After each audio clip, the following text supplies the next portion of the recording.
Je suis choquée.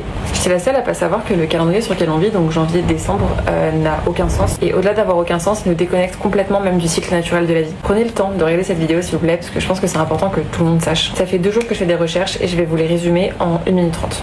On est d'accord, une année comporte 365 jours qui sont divisés dans le calendrier actuel en 12 mois, du 1er janvier au 31 décembre. Pour commencer déjà, pourquoi est-ce qu'il y a des mois à 28 jours, des mois à 30, des mois à 31? Genre, pourquoi?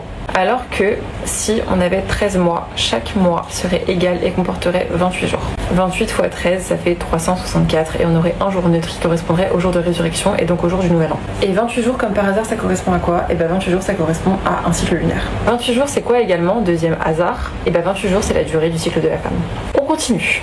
Je sais pas si vous avez suivi mais il y a 2 jours c'était l'équinoxe. L'équinoxe ça correspond au début du printemps, c'est le moment où les fleurs et les arbres fleurissent. C'est le moment un peu du nouveau départ et où tout repart pour un nouveau cycle. L'équinoxe qui a donc lieu le 20 mars correspond aussi à la nouvelle année astrologique parce que c'est le début du signe du bélier qui est donc le premier signe du zodiaque. Équinoxe, arrivée du printemps, arrivée de la lumière, nouvelle année astrologique.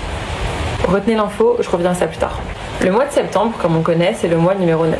Octobre 10, novembre 11, décembre 12 et janvier premier mois de l'année. Et pourtant si on réfléchit un peu, septembre, pourquoi c'est pas 7? Octobre, octo 8, novembre 9 et décembre déca 10. Ce qui voudrait dire du coup que janvier serait le 11e mois de l'année, février le 12e et mars, comme par hasard, le 13e. Donc le dernier mois de l'année, donc le mois du nouvel an. Et du coup comme par hasard ça collerait au nouvel an astrologique et à l'arrivée du printemps. Beaucoup de hasard, non? Sachez que tout ça, ça paraît anodin, mais ça déconnecte vachement l'essence humaine du cycle de la vie. En fait, ça vient clairement déboussoler l'horloge biologique naturelle et nous déconnecter de la nature, nous déconnecter du cycle des choses, nous déconnecter aussi du temps de manière générale. Je pense que c'est pas anodin que tous on ait un peu l'impression de toujours se courir après le temps, de jamais avoir le temps de rien faire. Parce qu'en fait, la manière dont on calcule les jours, les mois, les années ne sont alignés à rien en fait, mis à part à peu près à quand il fait jour et quand il fait nuit. D'ailleurs, petit aparté, si juillet s'appelle juillet, c'est en l'honneur de Julius César. Et autre fun fact, le mot calendrier vient du latin calende qui signifie livre des comptes.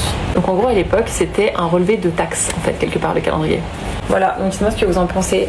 Partagez cette vidéo parce que je pense que c'est important que tout le monde ait conscience au moins de ça. Je sais pas quoi faire de cette info, juste je la trouve pleine de sens. Je comprends pas pourquoi on ne suit pas un calendrier lunaire qui comporterait 13 mois égaux.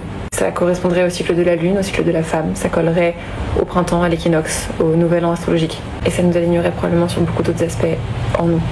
Dites-moi, bisous.